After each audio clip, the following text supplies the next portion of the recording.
একদিন আমাদের সব হবে।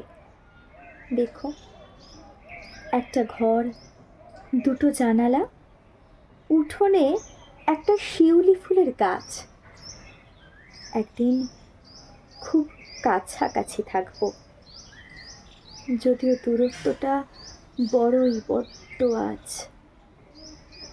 ঘরের একটা ছাদ থাকবে, পায়ের নিচে জমি, বই ভর্তি সেলফ থাকবে, আর ঘর ভর্তি তুমি। একদিন সব হবে, তবে বিনিময়ে শুধু তোমায় থেকে যেতে হবে। একদিন সব হবে, তবে বিনিময়ে শুধু তোমাকেই থেকে যেতে হবে। তোমায় থেকে যেতে হবে।